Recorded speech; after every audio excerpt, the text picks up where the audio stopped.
The thing that I think is fascinating about CLM is if you think about what CLM is purports to do, which is help companies make and manage business contracts, and you think about how many companies actually use CLM of the amount of companies in the world, that's a huge gap. So something is like very wrong with the current state of CLM. It's either described wrong or it's not living up to what it's supposed to be doing.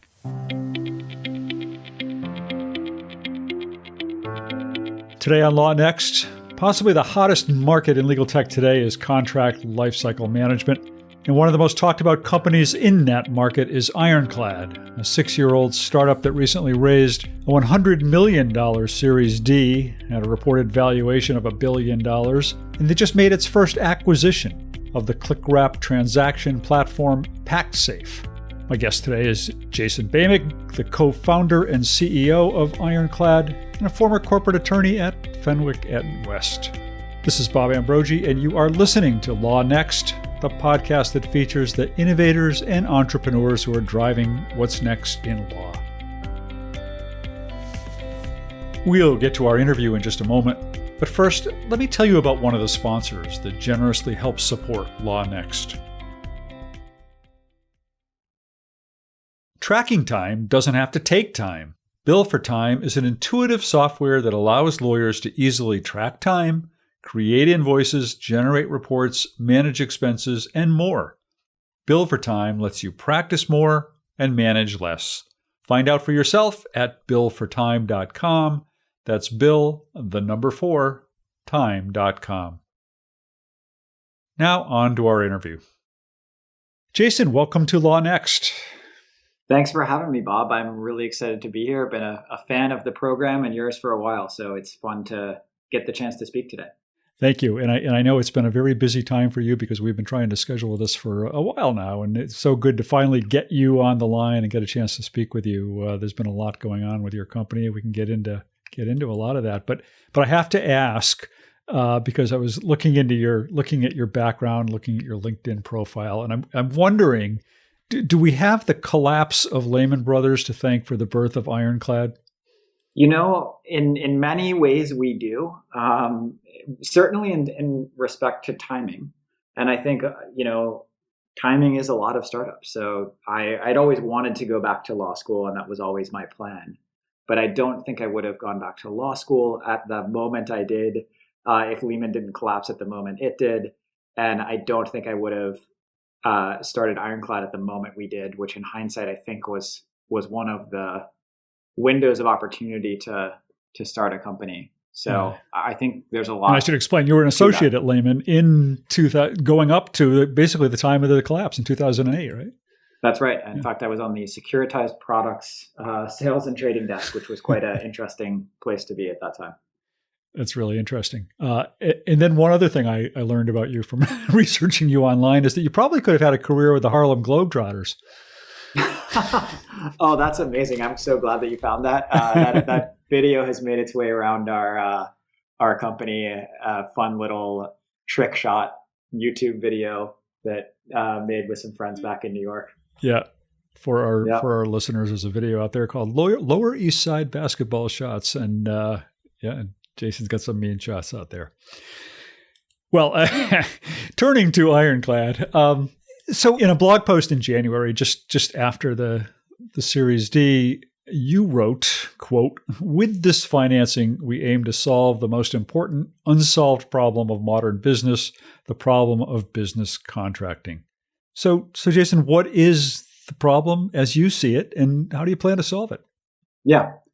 I mean, I think it really goes back to creating a digital business contract. I mean, we live in the digital world, right? Like we do business in the digital world, but these business contracts, the thing that every company in every jurisdiction and every language around the world actually makes, is stuck in this at least transitory between analog and digital state where we're working with, PDFs and these siloed systems.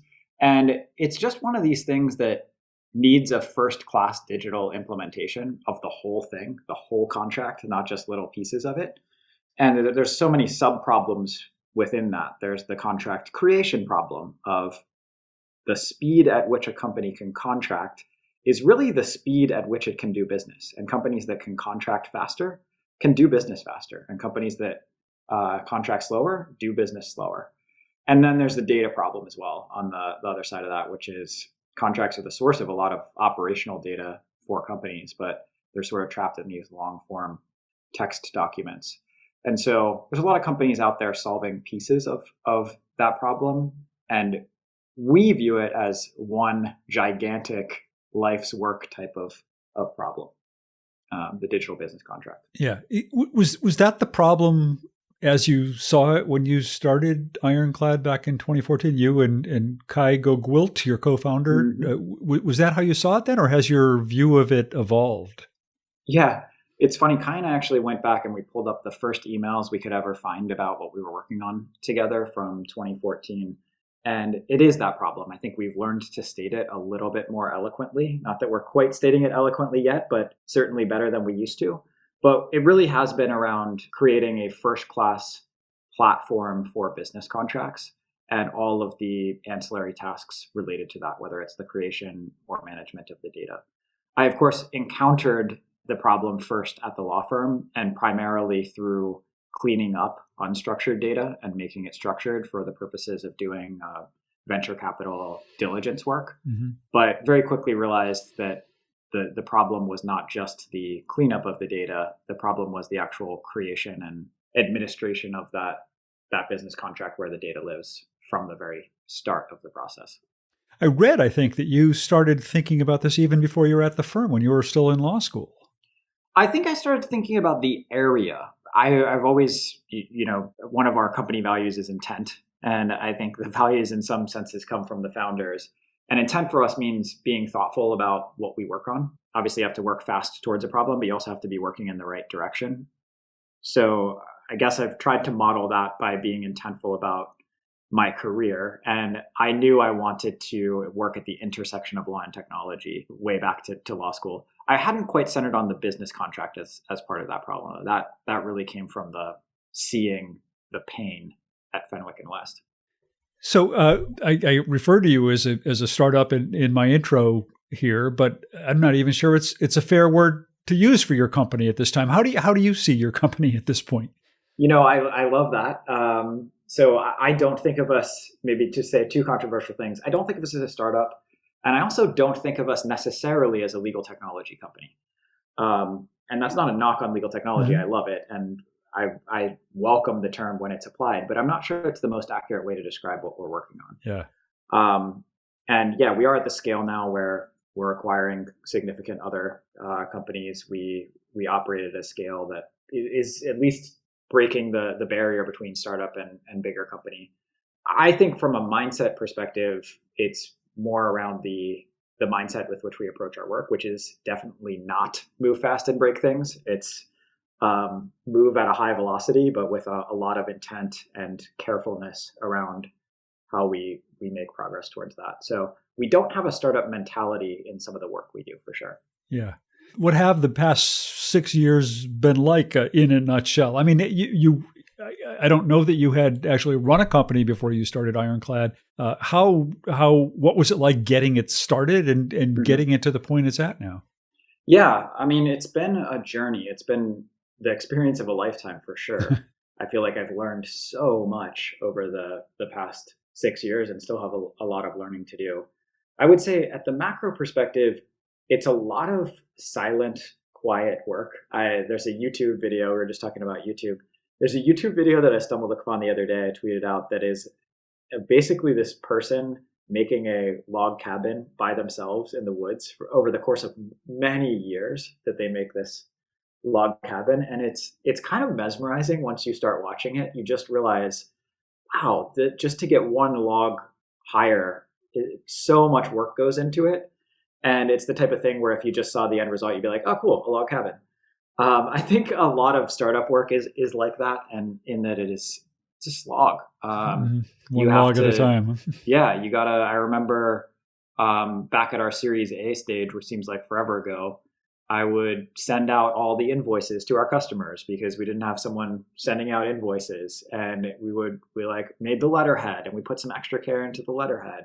And then at, 1 a.m, I would get around to making our Series A pitch deck. But a lot of that stuff, just kind of not many people notice it. And we always had this mission in mind, the building the digital business contract, that I think kind of kept us going and fortunately kept us away from a lot of the buzzwords that is easy to get pulled down that path if you're in it for more short-term gains. Like for instance, the initial domain name of Ironclad was ironclad.ai because we've always thought artificial intelligence was important to what we're doing. But we actually, when the hype cycle around AI started in legal technology, we actually pulled that off of our domain name. And we deliberately stopped talking about AI for a couple of years because we felt it would actually hurt the company long term to be too associated with this trend. And, who knows whether that was the right idea or not, but we've tried to chart a longer term course for sure. Yeah. What was the greatest challenge you faced in just growing the company and getting it to where it is now? Yeah, there's been a couple of them at different stages. At the beginning, it was just getting people to understand what we were working on, like even investors. And we have some fantastic investors, as you know, like it's the Sequoias, it's the Excels, it's the Mary Meekers at Bond Capital, YCs. But back in 2014 and 2015, it was a really different environment. And we see a lot of funding going into contracts and CLM now, but it was just the desert of funding. And I remember showing up to the Bay Area Legal Tech Meetup, which I think was like 15 people. And it was people who are really, really genuinely interested in legal technology. It was like Andy, the CEO of Logical, and it was like Jake, the CEO of Casetext. Right. And I think like 50% of the people that went to that meetup are now probably like Series C and beyond startup founders. Right. Yeah. So at the beginning, the challenge was just like getting people outside of a group like the Bay Area Legal Tech Meetup to be interested in what we were doing. And that was extra hard because we weren't doing it with any buzzwords or things that were themes beyond our industry. And I think in hindsight, the challenge produced a great result because it led us to just be really focused on the customer. It was like, if no one else cares about us, at least our customers care about us and they think we're cool. So we can go learn a lot from them and just make them really successful. Yeah. And that was good to build into the DNA. Yeah. I'm going to give myself a bingo chip on my card here because I was actually going to ask you about that because it just seemed to me that was probably one of the biggest hurdles you'd have to overcome is just getting people to understand, getting the market or getting potential customers to understand the kind of the value proposition of what it is you're delivering. Exactly. And it's the type of problem you want to face as a startup. Yeah. Like I'm not envious of folks getting started right now where everyone knows what, contracts technology is, because there's just so much noise in the market and it's really hard to kind of stand out. So if we have to face a problem, I'd rather face the problem of being the group that has to kind of explain that to the market. Yeah. So is that still a problem, or are we now at the point where everybody, or almost everybody, gets it and understands what it is that you're about? I'll give a very lawyerly answer to that, which is it depends on how you define everyone. So I think legal the people operations you care and about. legal departments. Yeah. Well, that shifts though, right? Yeah. Like, I mean, we will never stop caring about legal operations and lawyers. Those right. are our people. I mean, I just love that. And it'll always be a part of our company mission. And we believe in their strategic importance to the company. That said, we also believe that CIOs and CEOs should care a lot about what system companies are using for their contracts. And I think this is a real differentiator among us and some of our competitors, is we take a holistic approach to the business contract. And this kind of goes back to what I was saying. I don't even think we're really legal tech at the end of this, in that, what does a CEO care about? And I'll give you an example of something I care about as a CEO running a approaching 300 person company. Sales forecasts, care a lot about those. Got to communicate them to the board, want them to be super accurate. Normally, we wouldn't think of contract technology as powering a sales forecast, but our most accurate sales forecast at Ironclad comes from the Ironclad platform itself, in that we can look and we can say we have X amount of dollars in contract out for signature. Historically, that closes at a 97% rate. We have Y amount of dollars that have gone through 2 or more red lines. Historically, that closes at an 87% rate, and so on and so forth, until you get a data-driven sales forecast that's actually about what contracts are in the field. And that's a more accurate sales forecast than you can get through the traditional way of sales forecasting, which is asking your AEs what they think they're going to close. And they might say, we're going to sign up that 100K deal, but they haven't even sent a contract out. Guess what? That deal's probably not closing if we're 3 days away from quarter end. And so it's not historical sales forecasts, even if they're entered in Salesforce, aren't really data driven. But Ironclad can give a CEO or a sales leader a very accurate, data driven, real time sales forecast. And that's kind of why we think the business contract is not just legal technology. The legal team is responsible for running it and implementing it and strategizing around how to collect that information in the best way. But many other folks receive benefits from it. In 2014, Jason Boehmig was a corporate lawyer at Fenwick & West when he saw the need for a platform that would bring business contracts into the digital age, and he founded Ironclad, together with co-founder Kai Gogwilt. In those early days of building the company, before CLM technology became the hot market it is today, their greatest challenge was getting people, including investors, to understand what it was they were building. Today, the CLM market has taken off, and investors clearly get it, as evidenced by Ironclad's recent $100 million Series D raise. But now, Boehmig and his company face a different challenge, that of differentiating themselves from other CLM products out there in a crowded market.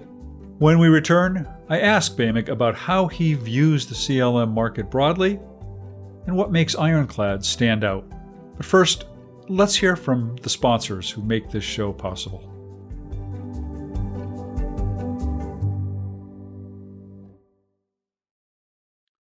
Paradigm is building a new standard for legal technology.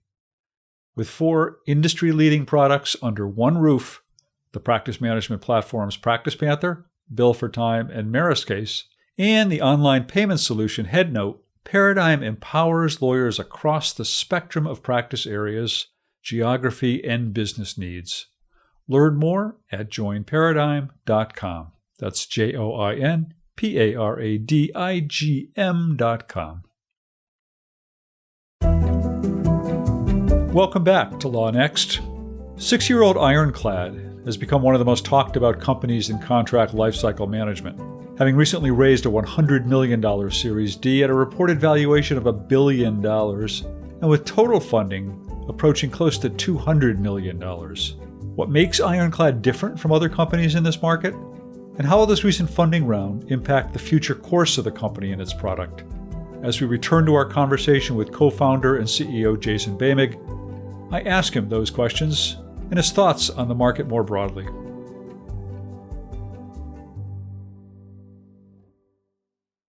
We are now in a somewhat crowded market of companies that self-identify as CLM products. And I think for many consumers of these products out there, it's going to be a little bit confusing for them to figure out how to differentiate these companies that are out there. And I know that in that blog post that I referred to earlier that you wrote, you say that we've always done things differently than others in contract lifecycle management. So how is it that you see yourselves as different than others out there? How should potential customers understand you as different from the others in the market? Yeah. So the way we think about it is really trying to separate out contract management from what contract management is becoming. And contract management, obviously, been around for 30 years. You've covered the life cycle of contract lifecycle management itself. And the thing that I think is fascinating about CLM is if you think about what CLM is purports to do, which is help companies make and manage business contracts, and you think about how many companies actually use CLM of the amount of companies in the world, that's a huge gap. So something is very wrong with the current state of CLM. It's either described wrong or it's not living up to what it's supposed to be doing. Mm-hmm. And what we're trying to do is close that gap. So we're trying to make contract lifecycle management, the stated goals of it, making and managing business contracts in an easy, simple platform that anyone can use, accessible to the rest of the market. And we call that digital contracting. So component number one of digital contracting is it's easier to use and makes it more accessible to a wider variety of use cases and a wider variety of companies. Two features we have that kind of go to that end goal. One is called Workflow Designer. So one of the blockers of why CLM is not as widely used as it should be is that it's historically been really hard to stand up a CLM platform. And you can't really afford one at your company if you can't afford $100,000 of implementation fees from a third-party consultant. There's places where those fees are great and make a lot of sense in terms of strategic implementations, but they don't make sense for everyone. So we developed Workflow Designer, which lets anyone who can use a piece of software. If you can use Instagram, you could set up a workflow and a contract workflow and the approvals and the conditions and the logic and the process of any business contract. So a no-code interface, basically? No-code interface, refer to it. Exactly, as they refer to it. So Workflow Designer is one. That's extending the reach of what CLM purports to do. Our word-based editor is another one. So interestingly, seeing some other companies kind of come in this direction as well, which we think is great. It kind of goes towards the goals of our industry. But we had the first web-based implementation that also works with DocX. And lawyers just have to work with DocX. Mm-hmm. But the browser brings collaboration to DocX in a really interesting and unique way. So we're building contract-specific collaboration features around the DocX standard. And that brings a new collaboration capability into the world of the contract. Now, you could go out and find CLM companies that are claiming, I would say we're doing it better, but you could find other ones that are claiming to do that. Where do we get into really unique territory, and why do we call what we're working on digital contracting and not just CLM? We're definitely CLM, but we're a lot more than CLM. And a good example of that is actually the PackSafe acquisition that we recently did. So PackSafe, I would say the leading provider of click-wrap transaction technology. Mm-hmm. Click-wrap transaction, many of us would know as terms of service, but it doesn't need to just be terms of service. It can be anything. We have enterprise companies that are increasing their renewal rates by sending out click-wrap enterprise services agreements. There's e-commerce companies, of course, and then there's companies collecting terms of service. But if you think about what we're working on as the digital business contract and not just CLM, then something like PackSafe starts to make a lot more sense. ClickWrap contracts are business contracts, and they should exist in the same space that, negotiated business contracts exist in. And a platform that handles all business contracts for a company should be able to handle both of those types of agreements. And we think the modern digital corporation will have ClickWrap agreements and will have negotiated agreements. And it doesn't make any sense to have those existing in different places. And so that is where I think the difference between what we call digital contracting and CLM starts to really become apparent. You won't find CLM companies that do ClickWrap and are powering literally hundreds of millions of ClickWrap agreements per year. But you will find that with a digital contracting platform like Ironclad. Yeah. Are there any kinds of contracts in the corporate setting that do not fall into the potential for digital contracting? I mean, what about highly sophisticated, complex licensing agreements or that kind of thing? Digital contract. Yeah. It's all a digital contract. So, and it's not, you can't really call yourself you can probably call yourself a CLM and just do sales contracts. Yeah. That's fine. Yeah. But I think you can't really call yourself a digital contracting platform unless literally any type of contract can happen on it. And we've got Premier League soccer teams, we've got, large charitable organizations, we've got printing press companies that have been around for hundreds of years, we've got newspapers, we've got insurance companies, we've got healthcare systems, we've got technology companies. It's really all across the map. And it's, HR contracts, it's supplier contracts, it's sales contracts, it's procurement contracts. The breadth of use cases is enormous. Yeah. As I've mentioned a couple of times, you recently announced a Series D round of $100 million, bringing your total funding to 189 or something like that, 184. I don't have the number right in front of me. It's within a margin of error for sure. Yeah, yep, okay. Right around there. Up there. A lot of money. Yeah. What does that mean for you to have that kind of financing? And what does it mean for your customers and for the market more broadly? Yeah.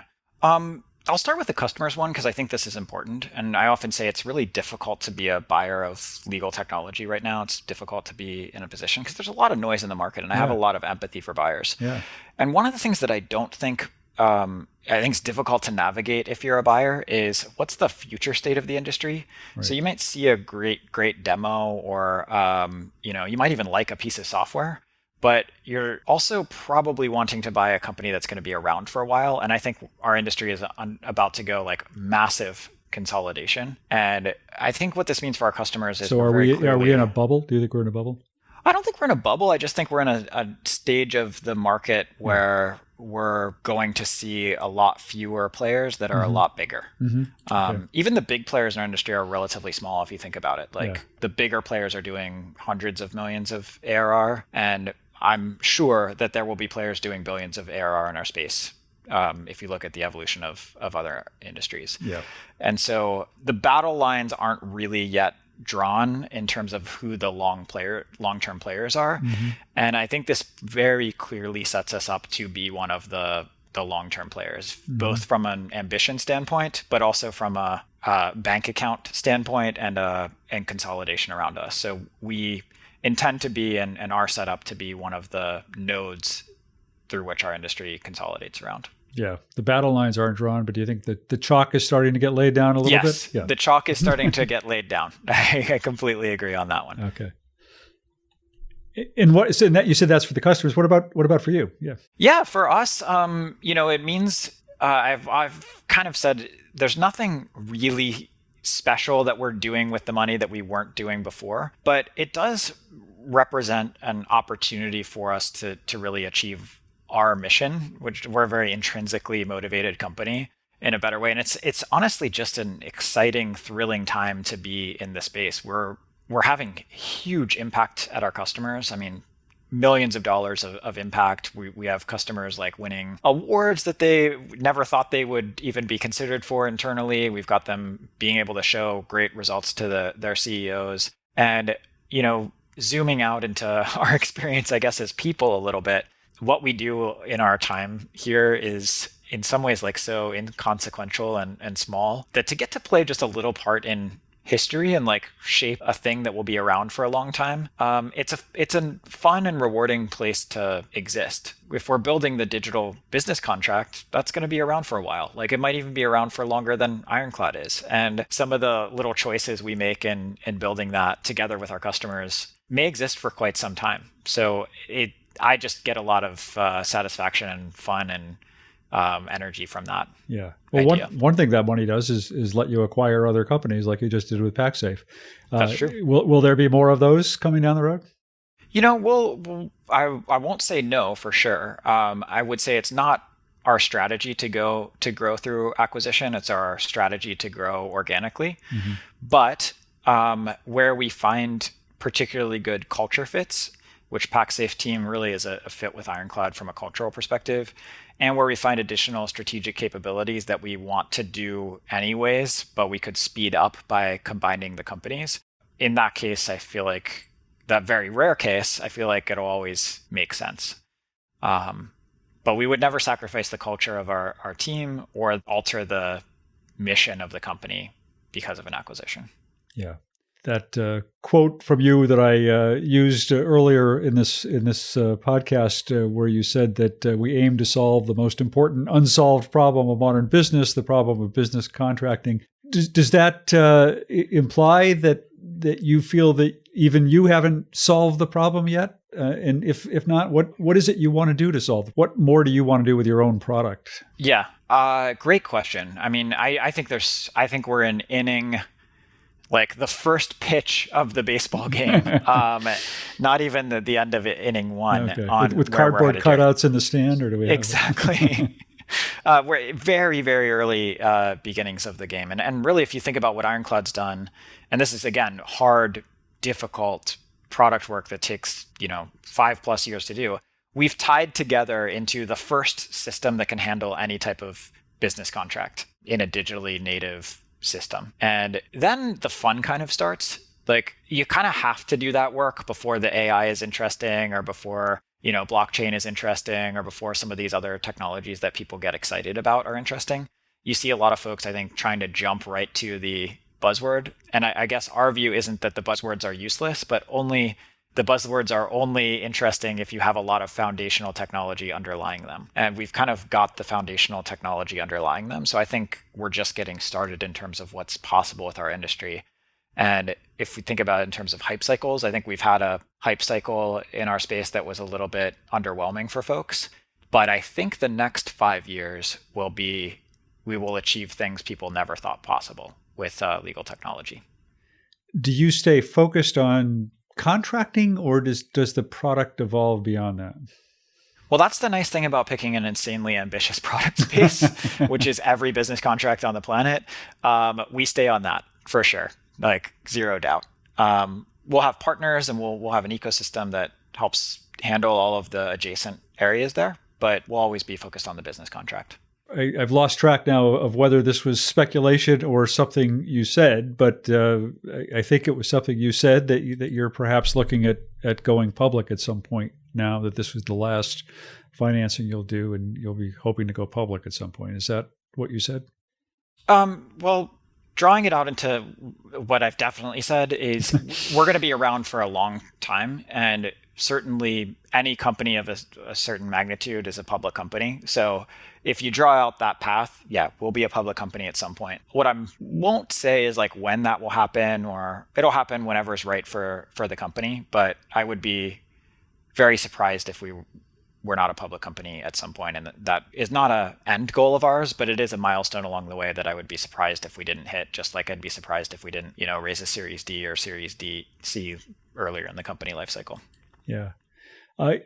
You said earlier that the battle lines haven't been fully drawn here yet in terms of this market. Do you have a sense generally of how this market will shake out and what's going to happen in the CLM market over the next couple of years? Yeah. I think it's going to, one of the battle lines that I think is being drawn is open ecosystem versus closed ecosystem. And so we've very much taken a open ecosystem approach. And I think the winners will win together in this space. A lot of people love to paint us as a DocuSign competitor, which isn't really, the more you know about us, isn't really that accurate, because we don't even have an e-signature component. Almost every one of our competitors has an e-signature component. Mm-hmm. We're an open ecosystem company. We think folks should choose whatever e-signature platform they like best. And, there's a bunch of great choices in the market. So go out and pick what your favorite is, and we'll plug it right in, and we'll exchange data in an open format and all of that kind of stuff. So I definitely, one bet I would make is the open ecosystem players will collectively win a lot more than the closed ecosystem players. And, I'd throw some money in on that bet with you. Yeah. And, that it's a controversial bet though, because I would say if you look at CLM, the big players are generally closed players. And if you want to fix a part on that CLM, you have to go to their preferred vendor, and only certain people can do that. And it's a controlled ecosystem that existed in a previous era of software, but I think the foundations are crumbling under that era. Oh, I agree with you. You've been in this market for 6 years and maybe really more, because you were at Fenwick and West and you were seeing it from the practitioner side as well. I'm just curious how you think, setting apart Ironclad, how has the legal tech market, and I guess I have to then qualify, because you say you're not a legal tech company, but you're immersed in it, you've seen it, you know these people. How has it evolved in sort of a big picture way for you over the last 5-6 years, and especially the last year? What changes have you seen? Yeah. And I think we are legal, just like we are CLM, but we're also more in that we're digital contracting. I think we are a legal tech company, but we're also more than that, in that contracts underlie a lot of business. So if I think about what's changed, I think we're here as an industry, and that's acknowledged externally, which is a really exciting place to be. You've had this group of folks me and you and the other parts of the world in the Bay Area legal tech kind of meetup folks that have been interested in this space for the past 10 years and more in some 20 cases. 20 and counting for me. 20 and counting somewhere for you. Beyond, and I think it's something we've all been excited about for a while, and it's it's happening. Yeah. And so I also find that very energizing. And I also think we're just getting started. Like when these things break, they break pretty big. So there's going to be I think we're just getting started. Yeah. And it's now said repeatedly that many see the past year as having been an accelerant for even further adoption or acceleration of legal tech. Do you buy that? Does that make sense to you? Yeah. I mean, I think, I don't know if beneficiary is the right word, but we're certainly on the trend towards digital business and digital transformation and digital contracting. And that trend has been accelerated over the past year. And we see that across our customer base. I also think this is an area where like the winners are going to win bigger, and it's going to be tough for the smaller entrants to keep up. Because we really feel the wave of standardizing around a few core systems as opposed to trying to go evaluate 50 pieces of technology.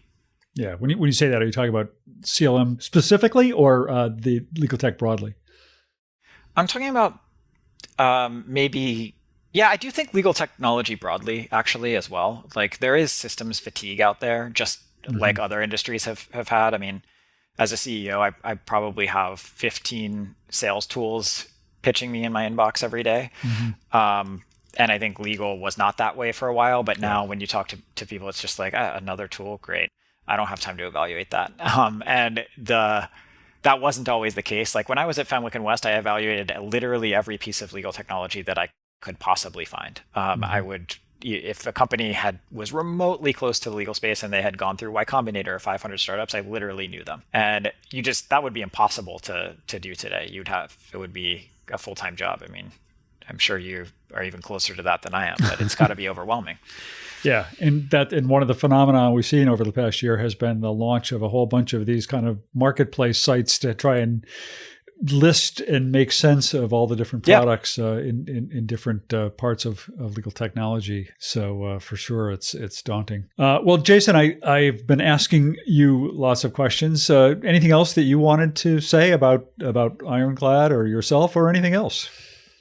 Well, I love these types of conversations, so I'll just put in a plug to the community to, consider us a resource. One of our philosophies at Ironclad is to not be transactional and to invest in the human relationship. And I love when our customers and even our non-customers or just folks that we know of in the community engage with us and collaborate with us.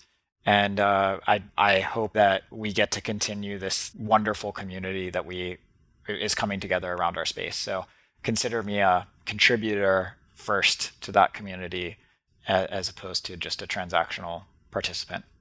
Jason Boehmig, CEO and co-founder of Ironclad. It's been a real pleasure to speak with you. Thanks for doing it.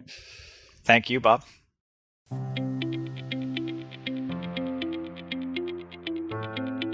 My sincere thanks to Jason Boehmig for joining me today on Law Next.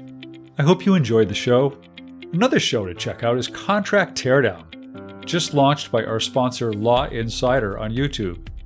Each week, they analyze contracts ranging from Y Combinator's Safe Agreement to Robinhood Financial's Terms of Service.